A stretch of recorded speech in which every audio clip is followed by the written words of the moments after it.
from wonderful Milwaukee yet again, to work on the mysteries of the triangular roll.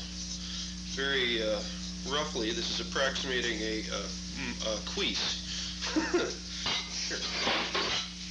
And what I've done is given myself a line here representing essentially the width of one facet of the roll, the triangular roll. Well, actually two facets of the triangular roll, tapering down to essentially a point. What I'll be doing in this first pass is flaring out the full width of this roll and essentially trying to take it to perpendicular to the metal, and then planishing it up, and we'll grind the edge from there, and away we go.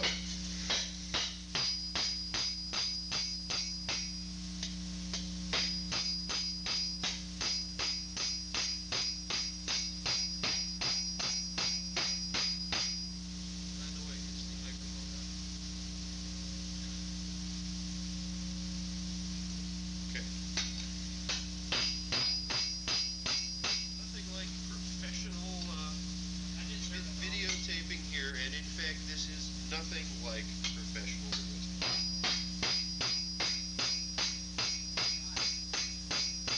What? That's right.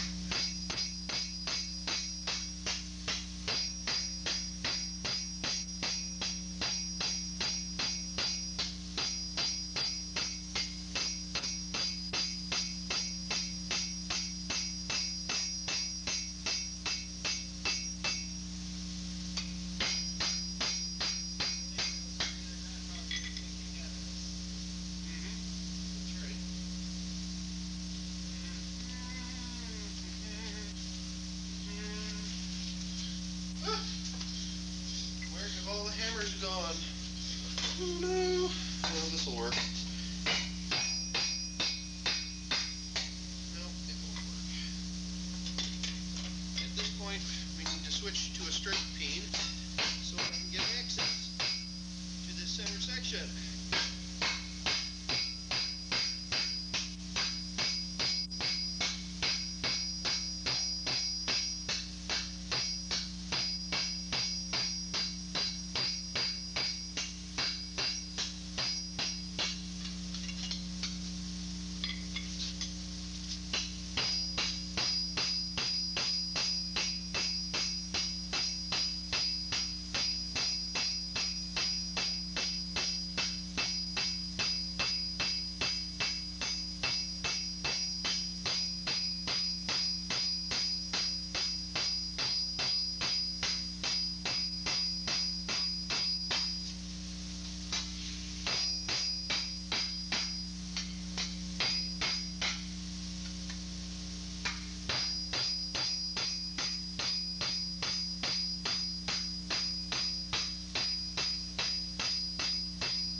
Fairly soon, you have to start being careful about the amount you're flaring it out, watching the edge for cracks, and thinning it out unduly. The reason I'm using the cross and straight peens like this is I can slightly more precisely control the direction that I'm flaring it out, instead of using a ball peen which stretches in all directions. This goes only one way and causes it to flare out rather quickly, and can control a little better the cracking and whatnot.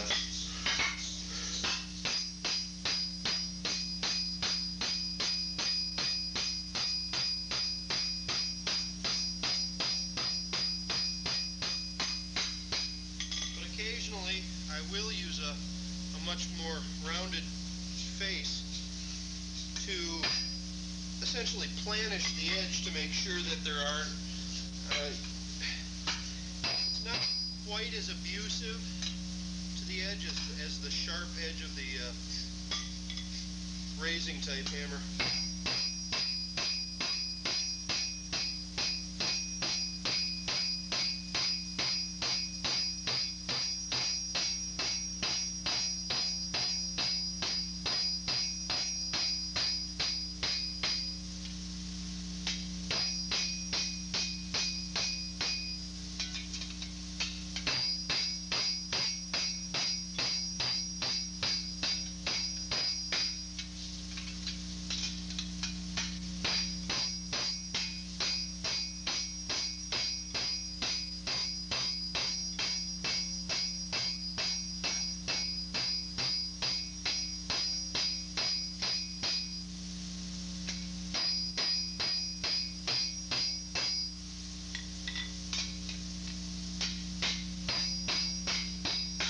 Okay, at this point, basically the entire flare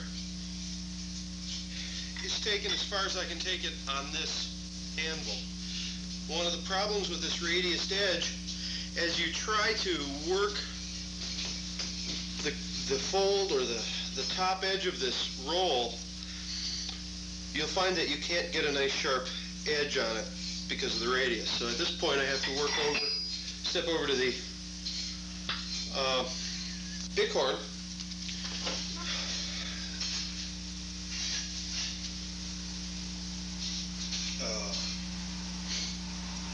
The next step of the flaring process is sharpening up this line, this upper edge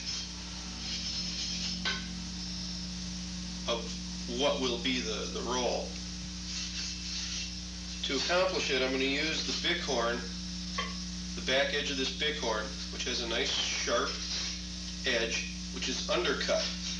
It'll allow me to get the depth of angle and the sharp edge that is necessary for beginning this type roll.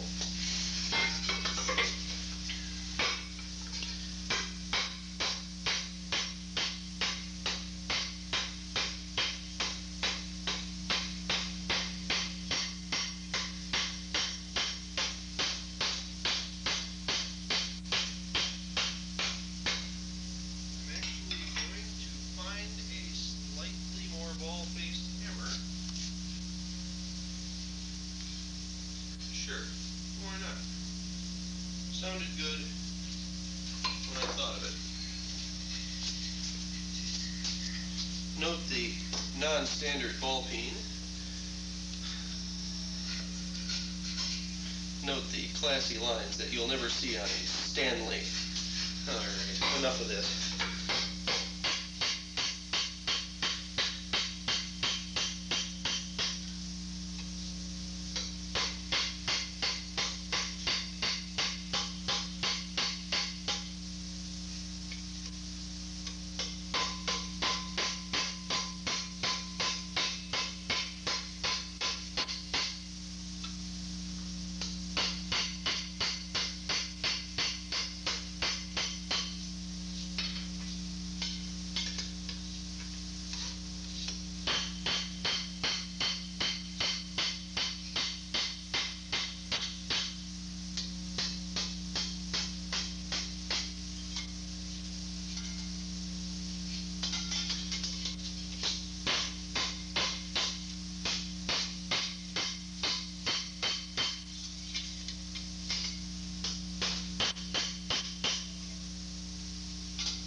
Basically end up planishing it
this point, this outer edge has to be ground smooth, and the beginnings of the grinding on the actual surface of the roll needs to be done.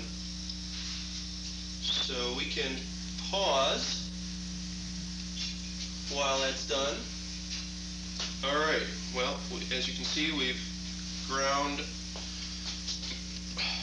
the surface of what will be the roll and the edge. What I've done to facilitate final evenness of the way the roll, the edge of the roll comes in against the plate, I've bevel ground the edge, essentially undercutting it. So the next step is you essentially divide the roll essentially in half. There are some of the triangular rolls that have a smaller amount of boxing on the bottom than on the top. I'll call it boxing for lack of a better term. I think I'm going to do one of those. And that tapers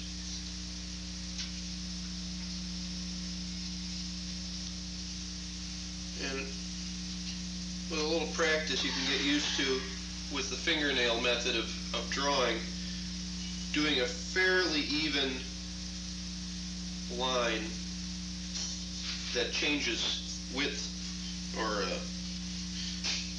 changes from the edge that you're measuring from.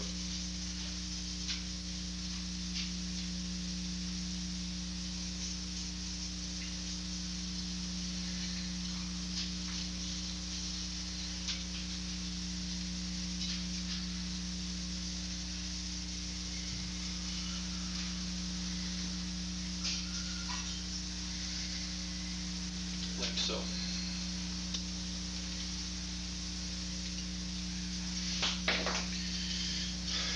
If you'll excuse me a moment, I'm going to collect a few hammers.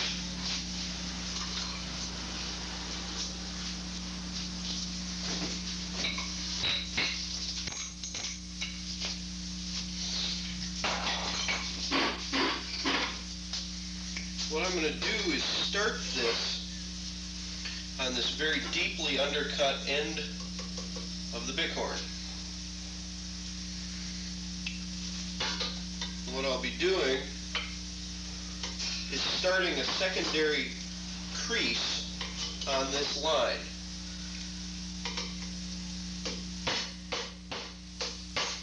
Unfortunately, because this is all the way out on the end of the bighorn, it bounces around a lot. So work is not quite so efficient here as it is closer to the center.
point, much of it becomes freehand.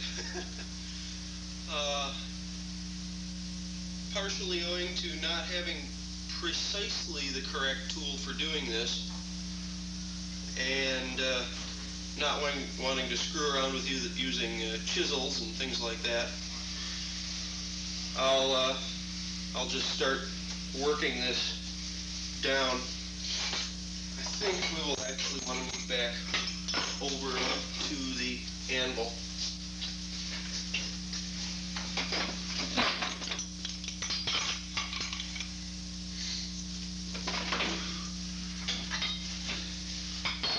Notice I'm getting out a whole array of planishing hammers having a variety of faces ranging from square to hexagonal to round.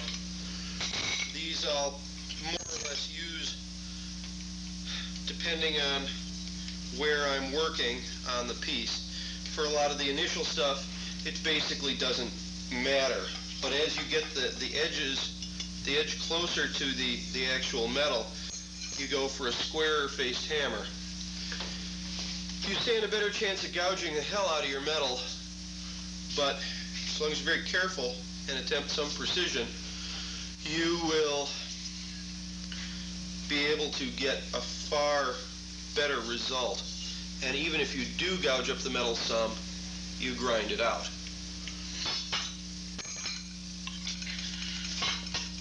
What I'm going to start doing is on that line or crease that I've started,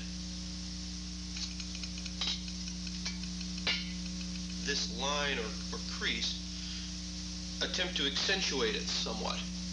Bring it down, lip it down, not completely in contact, but probably within 1/4 of an inch or so.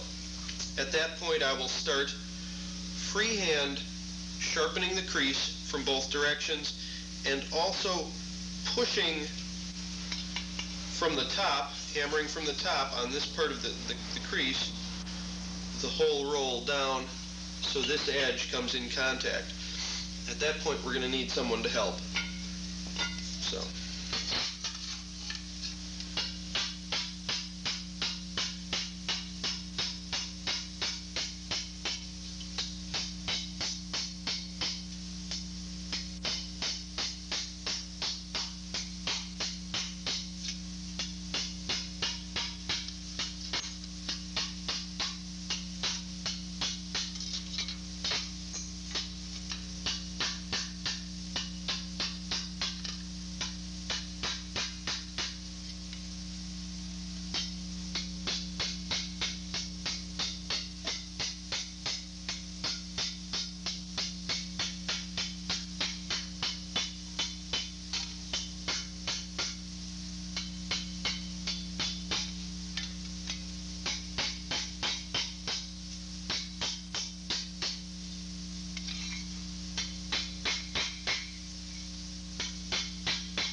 Notice some parts of this don't look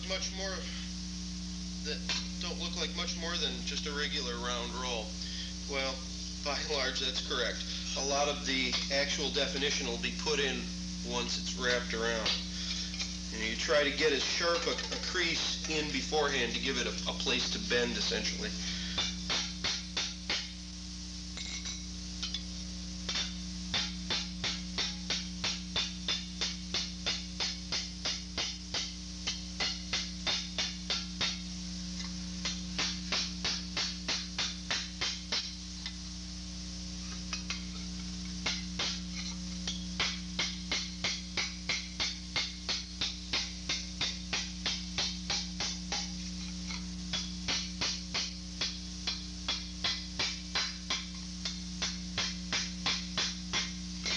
Annoying is one part of your roll actually tucks up under.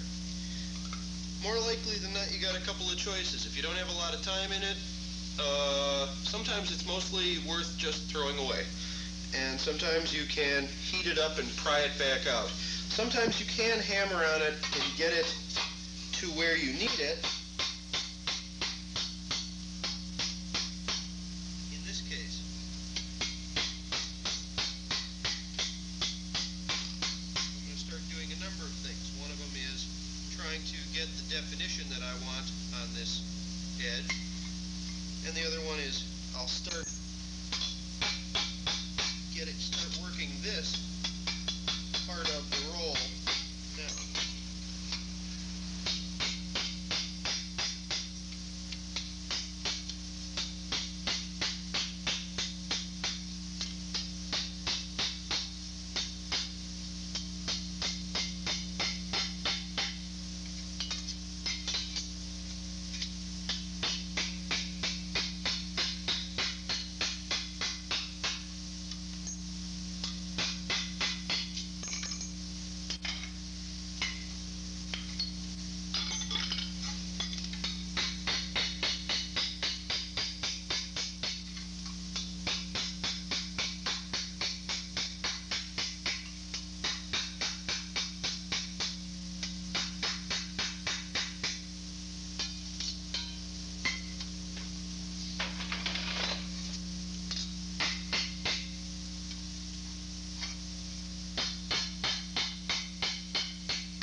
I'm willing to gouge up the metal here to get this shaped right.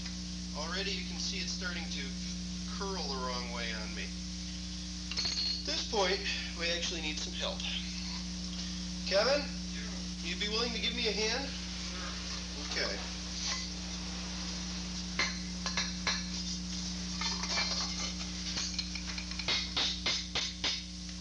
What I want you to do, more likely than not, I think is just hold this. Okay. Say hi, Kevin. Hi, Kevin. You ought to be in pictures. That's right. What I'm using here is called a set hammer. It's by and large a blacksmith's tool, but conveniently enough, it will suit the purpose for what we want to do. What I'm going to use is this very sharp edge that's on it.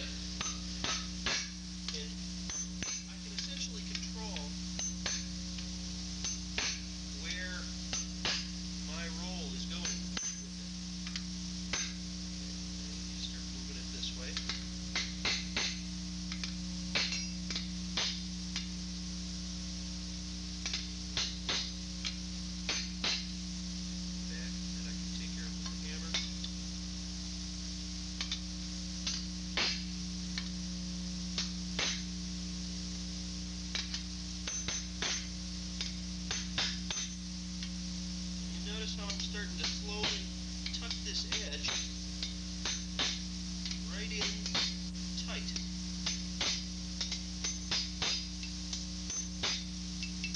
Except where I put the corner of the setting ring. Okay. Now a lot of this, you'll notice this right in here is really close and tight.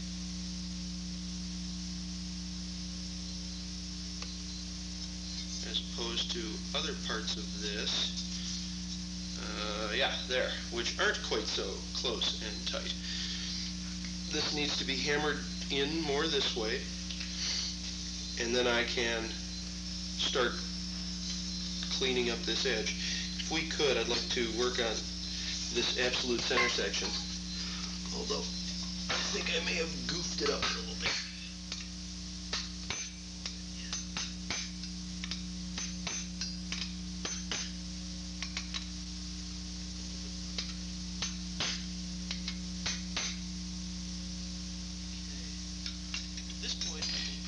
Go over it with a hammer and sharpen up these creases, or this crease. Thank you.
this point it is still and yet pleasant to have assistance, but often is easier to just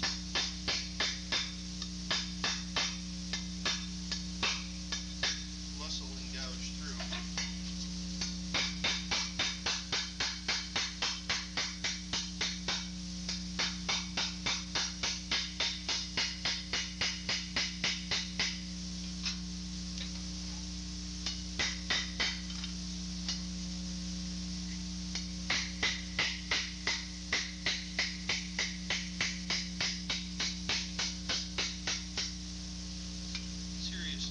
Seriously is nicer having assistance on this.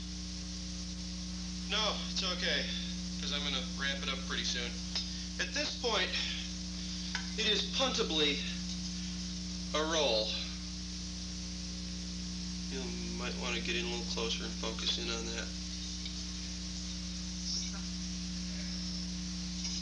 Try to give you the full. Okay, there are some problems with it, but let me go grind on it, and I'll be back. At this point, you can grind in a lot of your crease. Oh well.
Are we live? Well, as you can see, with a little bit of grinding, you can get a quite sharp and defined looking triangular roll.